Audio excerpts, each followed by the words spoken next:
I should be a multimillionaire right now. Like, we should have been what YouTube is today, or at least a major competitor to YouTube. And we should be a multi-billion-dollar unicorn tech company. And the only reason we're not is because of anti-competitive behavior from Google. When I hear or see people on the internet make the argument like, oh, just go create your own YouTube, go create your own platform. Well, I did. I literally did. I created my own alternative to YouTube. I did it with Brad Greenspan. I did it with Tuan Nguyen, who was one of the original architects of Myspace. I literally worked with a team of nearly 100 people to try and create a competitor to YouTube. And YouTube and Google dismantled our entire organization and made us uninvestable and killed our company.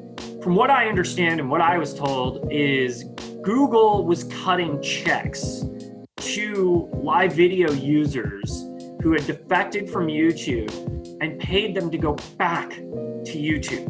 Within a year, most of our network was delisted off Google.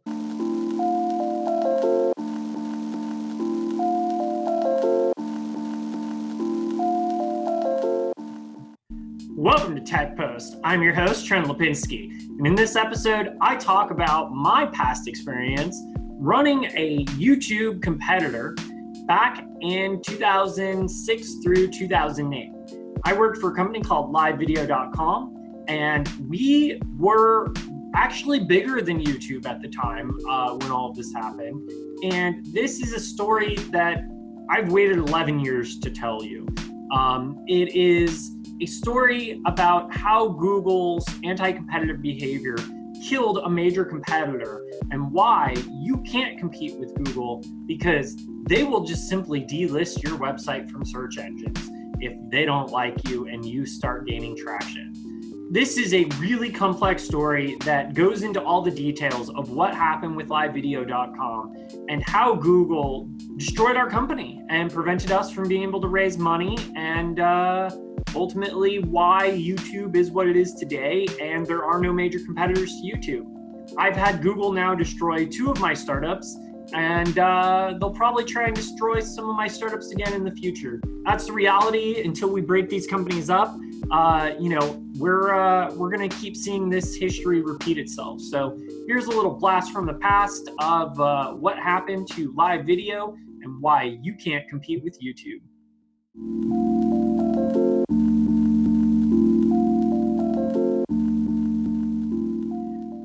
I've been meaning to record this for quite a while. It's a really personal story. I've only told this story in person to probably less than a dozen people. But this is basically the story of why I'm not a millionaire or possibly even a multimillionaire. I have been in the startup game for a really long time. So when I was a kid, I started an Apple News and Rumor website in like 2001. So to put that in perspective, I've basically been working in the tech industry since I was 12 years old. And I've got an 18 to 20 year career here that I've accumulated. So one of my biggest failures, I guess you could put it, is working on a project called livevideo.com. When I was 19 years old, I dropped out of college and I went to work for 2 of the former founders of Myspace. They offered me a job at their company after I had written some articles and I had been publishing quite a bit. I wrote a piece on Valleywag that got mentioned in the New York Times. It was about Myspace and what happened with the News Corp purchase and a lot of the craziness that went down there. Ultimately, I met Brad Greenspan, who was the original founder of the parent company that started Myspace, when I was doing the research and interviewed him for those articles. And him and I got to know each other, our values aligned. I left school to go work for him, and I got to learn firsthand from an experienced entrepreneur, how startups are done.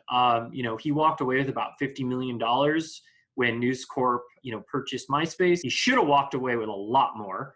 But that's a whole other story, and I might save that for a later day. But this story is about, how we built livevideo.com to be what YouTube is today.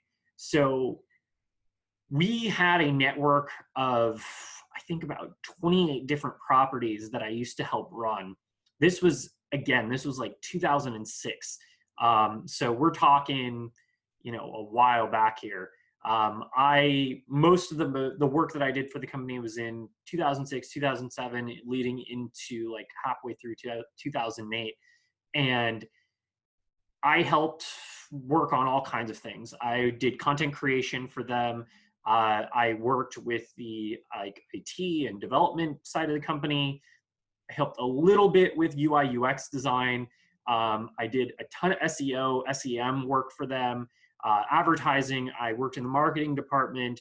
I worked on research and development.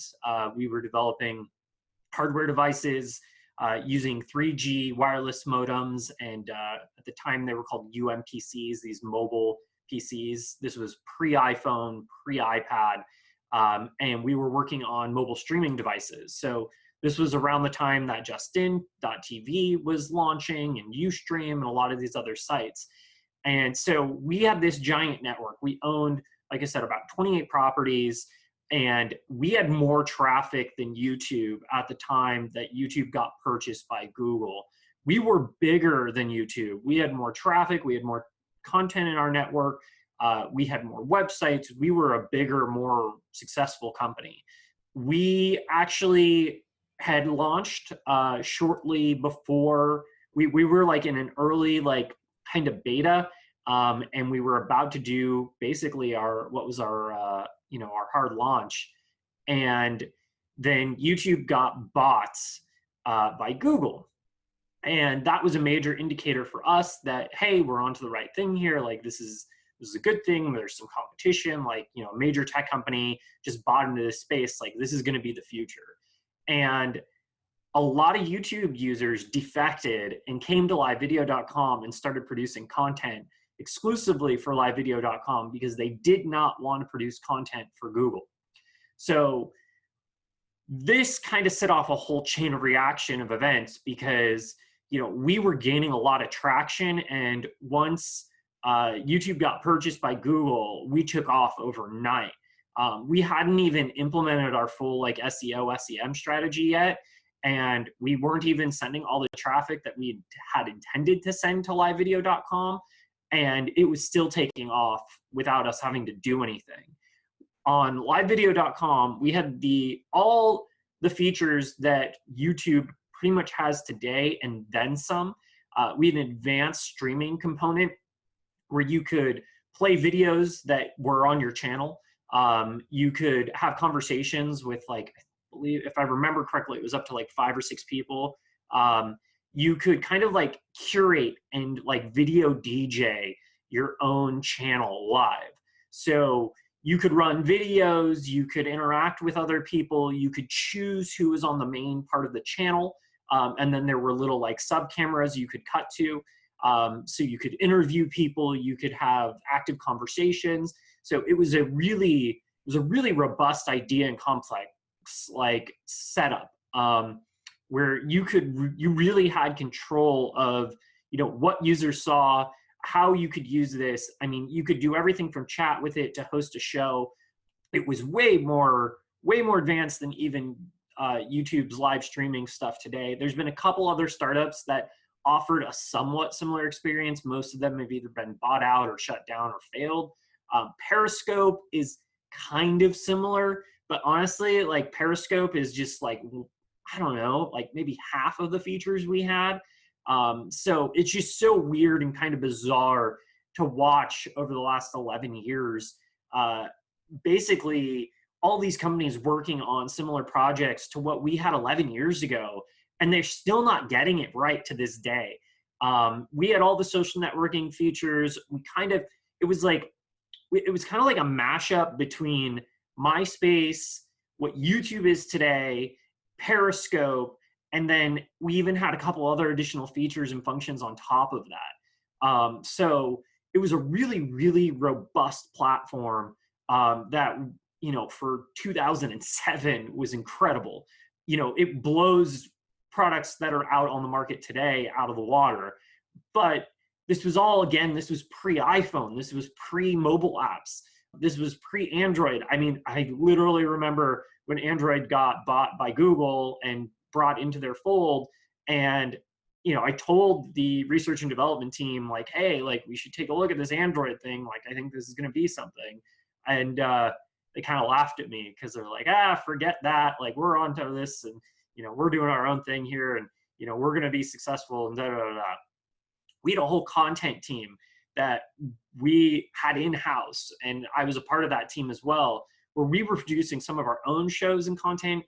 We were on the red carpet. We were all over Hollywood. We were able to live stream these events. We were doing live streaming with, athletes, celebrities, all kinds of crazy stuff. Honestly, it was an amazing, period of my life. I mean, especially, again, this all started when I was 19 years old. So from like 19 to 21, I'm working for this crazy startup. We've got, $50 million to burn. And, we were reinventing what it was like to put video on the internet. We were creating this new paradigm. And then something happened. It was Google buying YouTube. That was the big shift. Well, a lot of the content creators we were working with stopped working with us and stopped uploading their content. We started interacting with them, talking to them, like asking them, like, hey, like, all these people that we had good relationships with started going cold on us. And we're like, what is going on? And they're like, sorry, we can't really talk about it, but we're going back to YouTube. And we're like, okay, what's going on here? So from what I understand and what I was told is Google was cutting checks to live video users who had defected from YouTube and paid them to go back to YouTube. I heard sums as anywhere between $10,000 to $20,000 for exclusive contracts to only produce content for YouTube. I'm not going to name names of any of the people that I believe received this kind of compensation, but I have it on good authority that they were cutting checks to these content creators to go back to YouTube. So that was the first strike that Google made against live video. Is they stole all our power users, all of our content creators that were successfully creating content and doing live streams, and all the users that were making live video. They started paying them off to go to YouTube. So that we couldn't compete with. We couldn't offer these guys $20,000 to produce content for us. It just wasn't realistic to start paying all the top users to create content. I mean, it was a little heartbreaking. And, in retrospect, now that I'm looking at it, 11 years later and talking about this finally, I can tell you, Brad Greenspan, who's the CEO of Live Video and Live Universe in this company, he's been vilified. There's a lot of people that, probably are still owed money by him. I don't know all the details. I can tell you that the reason that a lot of the things that happen is what I'm about to tell you right now.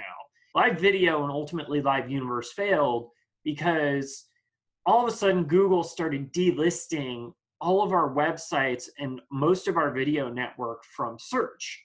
Google goes and buys YouTube and decides they're getting into the video content creation space. And then all of a sudden, they're paying off our creators and our content creators and our users, paying them to go to YouTube and create exclusive content for YouTube. And within a year, most of our network was delisted off Google. So when you searched for videos or content on Google, you would only see YouTube results, and you would not see results from livevideo.com. You would not see results from any of the other websites that we owned. We owned websites that were trafficking tens of millions of users. We had more traffic than YouTube. Like, it's crazy to think about, but we had all of a sudden all of these websites that we own, just overnight their traffic just was gone.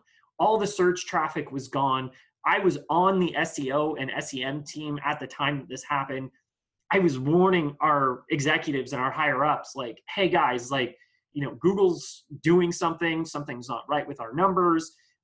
We admittingly, we were doing a few things internally to push traffic between our properties, and we were doing things that at the time was still playing by the rules. We weren't breaking Google's rules. We were creating this backlink network between our sites. We were pushing traffic between our properties. We were cross-promoting between our properties. We owned all these websites. So everything we were doing was within our own network of sites that we owned. It wasn't deceptive. They were all branded and labeled. If you clicked a video and it clicked through to livevideo.com, like you knew, like, hey, now you're on live video. It was all legitimate. It wasn't anything nefarious. So the reason that Google cited that they were delisting our sites was because they're like, oh, you have, adult content and there's child porn on some of your properties and whatever. So we actually hired a content moderation team. I actually worked on the content moderation team, one of the first content moderators on livevideo.com and working on our other properties as well. I actively used to chase down pedophiles and get them off our platform, deleted their content. We got sex offenders off our platform. Like, we hired an entire team in the Philippines to review all of our content before it got uploaded, which was not cheap or easy. Occasionally a video or two would slip through, but we hired, and then we had a whole flagging system. We created an entire mature section on the website so that, all the content went behind that section. We were doing everything we could to combat these issues. And the fact of the matter is that in 2019, right now, when I'm recording this, Google has not solved these problems on YouTube. YouTube has child pornography on it. YouTube has sex offenders using their website. YouTube has all of these problems. So they were asking us to solve a problem that they can't solve in 2019 with artificial intelligence. We were doing everything we could to try to solve these problems. We put a ton of money and resources into it. Again, I worked on the team that helped try to figure this problem out because we knew that if we didn't try to solve these problems, we were going to be at risk. We didn't want the legal risk. We didn't want any of this content on our sites. Like, there was no motivation for us to have this content. This was not our intention. Brad Greenspan believed in freedom of speech, and he was trying to create a free speech platform. It was about free speech. It was about not being oppressed. It was about not being censored. It had nothing to do with child pornography or any of this other nonsense. We also owned a number of websites that were lyric websites. So they had lyrics. They would show up in search terms. You could get the lyrics to your favorite song, whatever. And we got sued by the major record companies for this. And we were trafficking some of the lyric content search sites, trying to push them to live video on our other properties. We were using our network to, try and push content to turn live video into what is essentially YouTube today. We get sued by the record companies. Google delists almost our entire network off of search results. And this was all in at the end of 2007, leading into 2008. So the market is crashing. Most people who remember 2008, oh, the market didn't crash till October. Well, it didn't matter the official date, or September, October, wherever. Like, the official date didn't matter. The effects of the economic crash were already happening in the beginning of 2008, arguably before that, even in 2007. It was a really, really chaotic time to be trying to raise money for a startup. And we had burned through most of Brad's capital that he had put into the company, and we were struggling to raise money. So while we're struggling to raise money, we're getting delisted from Google. They're punishing us for something that they're guilty of still to this day that they haven't solved yet. And then we got the final blow. The final blow is when they kicked us off AdSense. We were monetizing most of our ads and most of our ad revenue through Google. They were our major advertising partner. So when we lost Google as an advertising partner and we lost all of that revenue, no investor would touch us, because we went from a company producing millions of dollars in revenue to a company producing $0 in revenue with a bunch of websites that you can't even find on Google search results. All our major content providers had been paid off to go back to YouTube, and we were pretty much dead in the water. Then you add in the lawsuits from the major record companies, and you add in all this other chaos that was going on with Myspace and News Corp still, and it was madness. This was around the time that Myspace was, trying to survive Facebook, and we all know who won that war. And Brad was still legally pursuing cases against the whole News Corp acquisition because he believed that Myspace sold to News Corp undervalued. News Corp, as we all know, pretty much ran Myspace into the ground. Ultimately, the intention for why Brad and I and many others, I was not a co-founder by any means. I was an employee, but I was one of the early employees. I was on the ground when we started creating this thing. I helped in many different divisions of the company. There were many amazing other people who worked for this company as well. So I cannot take all the credit, but I was there on the front lines, and I was a paid employee. I had equity. I was a part of this. It is because of what happened to this company and the failure of this company that, I should be a multimillionaire right now. Like, we should have been what YouTube is today, or at least a major competitor to YouTube. And we should be a multi-billion-dollar unicorn tech company. And the only reason we're not is because of anti-competitive behavior from Google, where they paid off our users. They deplatformed all of our sites and our entire network with millions of users. We had millions of videos. We had a ton of content. We had millions of people visiting our network of websites. We were bigger and more successful than YouTube until they turned us off. All of a sudden, we were just shut off from the entire search results internet. And then as the mobile wave came, unfortunately, in 2008, I lost my job because we ran out of money. So the site lingered on for another year or two after that. It came on and off. Most of the network got taken offline. Most of the sites lasted a little bit longer, some sites longer than others, but eventually everything got taken off the internet. You can no longer access any of this stuff today. We had an opportunity to be what Periscope is today, what YouTube is today. We had an opportunity to possibly even be something bigger. We're a true and real competitor to Google. We had $50 million to get us started, and it was Brad's personal money, that made this a reality.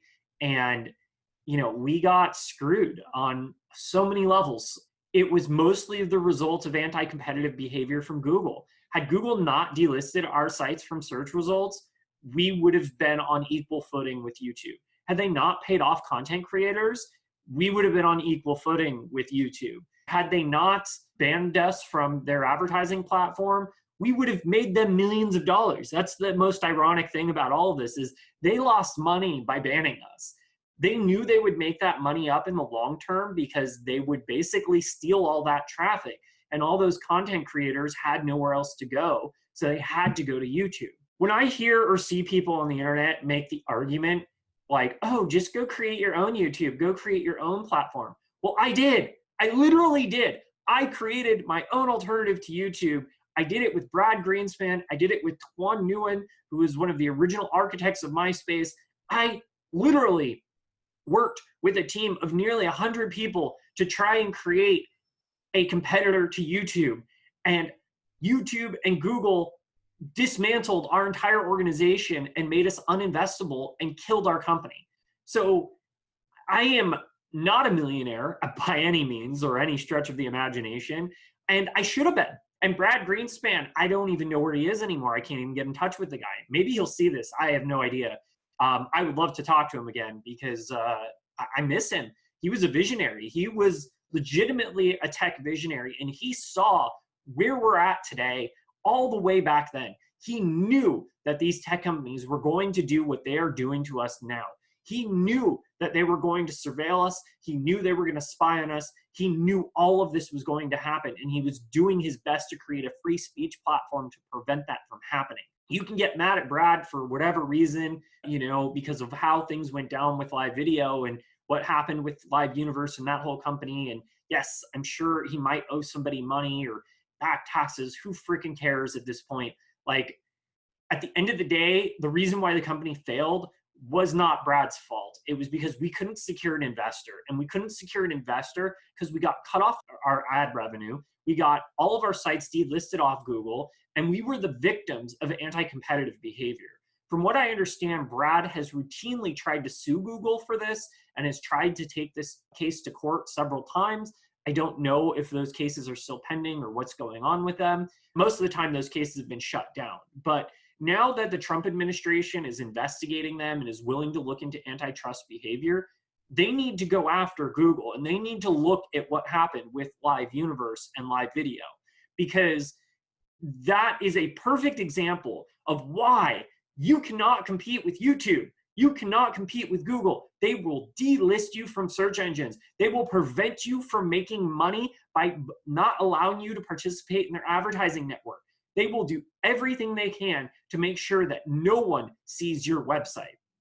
That is the reality that we are living in. That is the reality of the monopoly that is Google, and them being in control of both search and probably the largest advertising network on the entire internet. So not only do they own video, not only do they own search, but they own advertising on the internet.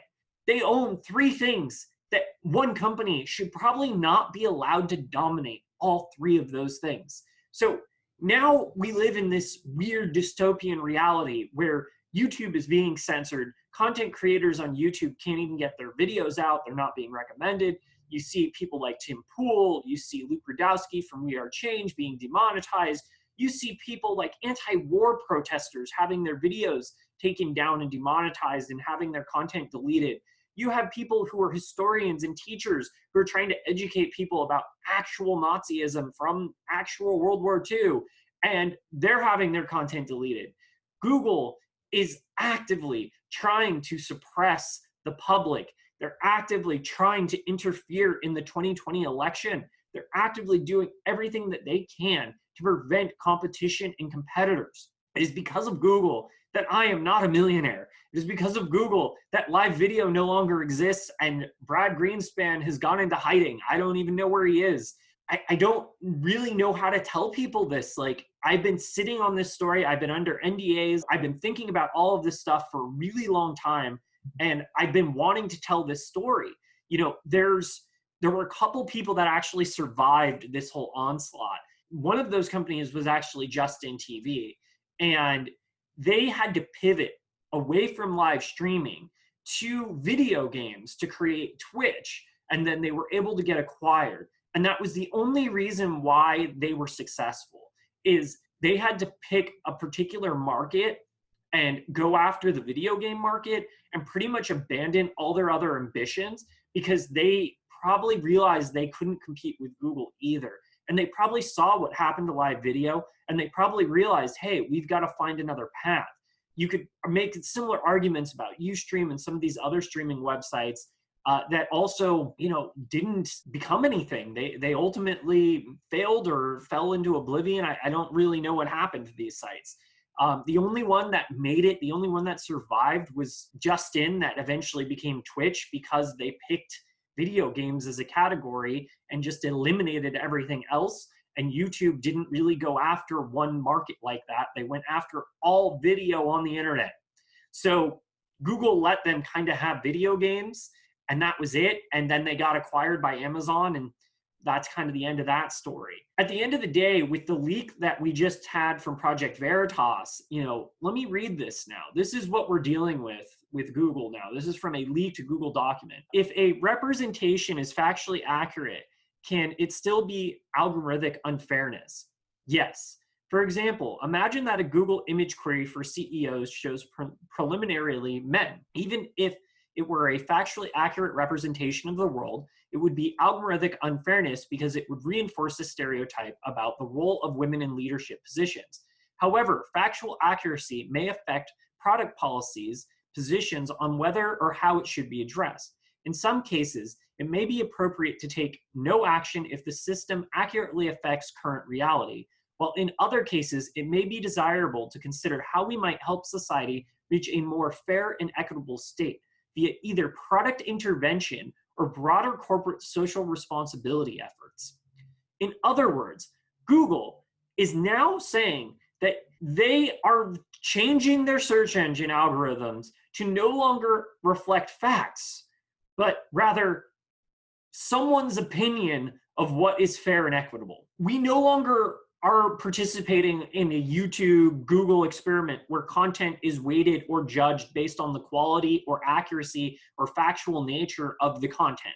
We now live in a world where there is an executive at Google or teams of executives at Google making decisions about what is not or what is fair or what is equitable, and then changing the algorithms for how search works to prevent the searcher from seeing what is factually accurate and instead seeing a representation of the world that the executives at Google want you to see. We are now living in a false reality where fake news, where propaganda, where content that is being pushed by, the mainstream media that isn't accurate, content that's being pushed by political activists that isn't accurate, is now being rewarded because it is unfair to not reward fake news and these, activists. And we have to make it equitable, and we have to fight facts, and we have to fight reality to make the world appear to be different so that we can affect change to then create this equality. So it's this really kind of like backwards, screwed up mentality where they're saying, oh, in order to make things fair, we have to censor a bunch of people and change facts to make it look like reality is different than what it factually is. Well, that's not there's nobody that we elected at Google. There's no elected representatives. There's no democracy here. There's nothing that says, Google, hey, I want you to determine what is and is not real for me. That's not what Google's purpose is as a search engine, as an advertising platform, or as a video sharing website. So we've now reached this point where all of the things that Brad Greenspan was trying to fight and all of the censorship that we knew was coming, the data scandals, all the crap that's been happening the last 11 years is a reality now. You can't compete with YouTube because YouTube will just call up their bosses at Google and say, hey, this guy's actually getting some competition going and they're competing with us fairly. It's time to turn them off. And that's what they do. And that's what they've been doing to countless startups. Probably, if I had to guess, the number of companies that have been affected by Google's anti-competitive behavior is in the millions. I am not exaggerating because I've witnessed companies, including live video, including my personal experience. I've witnessed other companies, other startups also be affected by this. In fact, my next startup that I went and ran, which was in the WordPress space, and I was selling themes and products. I bootstrapped that company to $1 million in revenue. No, that did not make me a millionaire. I had to pay salaries and my team and actually keep the company running. I didn't get to keep the money. So even that company got affected by Google because Google made search engine changes that affected all WordPress websites on the entire internet. They deranked all sites that were no longer responsive, that no longer worked on mobile sites. So now when you search for anything on Google, you are only seeing results for mobile optimized websites. That's it. You will not see the internet like pre-2013, 2014. So the entire internet from before 2013, 2014 is gone from search results. You cannot find it because it doesn't work on a mobile phone. So I profited off this selling themes that helped people make their websites mobile friendly and responsive. And that was like the main selling point of my products because I was trying to help people bring their websites into the future, into this modern present where they can actually still show up in search results. But I was punished for that because I had millions upon millions of backlinks and sites that were using my software that were linking to me. At one point, I believe it was over 74 million. And after Google search change, that number went down to less than 12 million overnight. So all the backlinks, all the websites that were linking to my site that boosted my rank, that gave my site a good search clout, this was all organic. I did not use tricks or anything deceptive. This was all organic traffic. These were all organic backlinks. And all of a sudden, Google just decided, I'm turning it off. And they did. So guess what happened? My search traffic completely plummeted. It pivoted. It changed. All my numbers started coming in from other places. It devastated some of my sales from my US customers because all of a sudden, I stopped getting traffic from the United States. I literally used to get phone calls from Google executives who would call me saying, our computer system is estimated that if you run ads on your website, you should be making $2,000, $3,000 a month. Well, I didn't want to run ads on my website because I was selling my own product. Why would I advertise other products on my website? It didn't make sense. That wasn't the intention or purpose of my website. I was an e-commerce website selling a product. So I didn't want to advertise other people's stuff. I would get called on a regular basis from Google ad execs begging me to put Google ads on my website. I told them hey, this doesn't make sense. So finally I conceded and put the ads on my free user forum. Then I start getting calls saying, hey, well, your numbers aren't high enough and they're not matching our predictions. I was like, I told you, this wasn't gonna work. People aren't on my website to buy other people's products. They're on my website to buy my product. It's basically Google is basically run like a mafia. You basically have to give them their cut.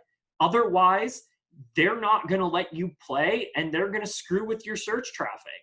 So what ended up happening to me, like I said, I lost most of my US search traffic. I ended up selling the company to a company in India because most of my traffic all of a sudden started coming from India. It made sense, at the time, that's what I had to do. But in the long term, now that I look back on it, not that I regret selling my company, I sold at the right moment, but I shouldn't have had to have sold it. Had Google not done this, I would have continued to make, money from my US customers. I would have continued to grow my US customer base. I don't know why I had to receive phone calls from Google executives asking me to run ads on my e-commerce site. I don't know why I had to deal with that. I don't know why they changed their search engines to basically send me traffic from India instead of US customers that I had had. I don't know why they deleted all of my backlinks, or at least the vast majority of them. I don't know why any of these decisions happened.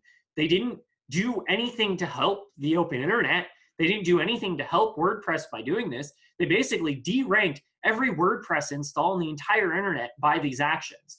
So it didn't help anybody who had their own website powered by WordPress. I was not the only person affected by this. There were millions of other websites that were running WordPress that were affected by these same search engine algorithm changes. People lost their livelihoods, they lost their jobs, they lost their companies. I had to let my team go. They lost their jobs after the company sold. This has a direct impact on millions of people globally around the world who can't compete with Google. They can't. They literally can't. Because if they try to, they will be delisted, they will be downranked, they will be shadow banned, they will be demonetized. You cannot compete with Google. Google is a complete and total monopoly, and you cannot compete with them. I cannot compete with them. I have tried multiple times to compete with Google, and they have destroyed every startup and every project that I've pretty much ever worked on in the last 10 years, maybe even longer. I don't know what the answer is to this other than we potentially need government regulations. The government needs to step in and do something and investigate this. Google needs to be broken up. There's no other logical solution here because a single company should not be able to use their ability to change and manipulate search results to eliminate competition. That is wrong. They are an advertising company, they're a search company, they're a product company, they're a services company, they're a cloud provider, they're a YouTube video hosting platform. how many different areas can this company be involved in? Like, how big does a corporation have to get until it gets to the point where they are controlling reality and they are interfering in democracy in our country, and they're doing it openly and brazenly? We're going to censor people. Yeah, we're going to, we're making YouTube more politically correct by only promoting the mainstream media. That's what they're doing. For anyone who ever makes the argument, well, Google can do what they want because blah, blah, blah. No, Google can't do whatever they want. They are anti-competitive. They are a monopoly. This is against the law. Previous to like the last 100 years, it was illegal in the United States of America for a company to do anything that was against the public good. Companies were shut down on a regular basis by the US government for doing anything against the public good. What Google is doing right now is against the public good. They are censoring us. They are violating our rights to privacy. They are violating our rights to free speech. They are being anti-competitive in their behavior. They are destroying businesses. They are destroying competition. They will not allow anyone to compete with them. And they are flexing their arm every time anyone tries. And there's nothing that anyone can do to stop them. There is no technological innovation that is going to out-Google Google at this point. They control search. As long as they control search, they control the vast majority of what the internet sees and how people get access to information. And that is the reality of the world we are living in now, is the majority of people believe whatever they see and read on Google. Even though Google has admitted that they are changing their search results to create fairness and equability or whatever the crap. Like, what does that even mean? Nobody knows. Like, honestly, nobody knows what the hell is going on in these executives' heads, because they're so ideological and they're so insane and they're so out of touch with reality that they are like this fringe political whatever. I can't even call it the left or the right, because the ideology of these people is not left or right. It's just insanity. They think they're gods. They think they're the super admins of the internet, and they're not. They're just freaking executives that work at some major tech company who are flexing their muscle and power, who are creating an anti-competitive network that have pretty much destroyed the open internet. Like, these people are not good people. They are not doing good for the rest of the internet. These people are creating products and services that are destroying the livelihoods of millions of Americans and people globally around the world so that they can continue to stay in power and get people to vote for the people that they want you to vote for. This is the reality of what Google is. This is the reality of why you cannot compete with Google. And I am telling you this as someone who has tried, who worked for a company that had $50 million and failed simply because Google cut us off for not solving the same problems they still can't solve to this day. They still can't solve their content issues, their pedophile issues. They still can't solve these issues. Even with advanced artificial intelligence, they can't solve these problems. So why is Google allowed to have the same problems, but they're treated differently than the rest of the internet? Why are they allowed to decide what is and is not content?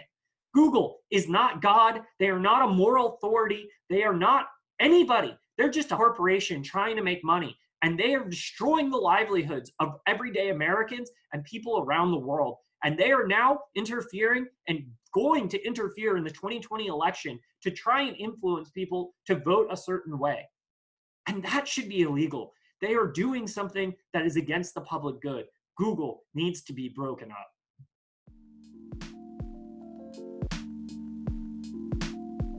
Thanks for watching another uncensored episode of TechPost.io. I'm your host, Trent Lipinski, and don't forget to subscribe to us on YouTube and hit that little notification bell next to the subscribe button so that you can get notified when we release new episodes. You can also find us on iTunes, Google Play, and other social networks, including Twitter and Facebook, at TechPost.io, and you can find me personally at Trent Lipinski. Once again, I'm Trent Lipinski, and this has been another great episode of TechPost.io. We'll see you soon.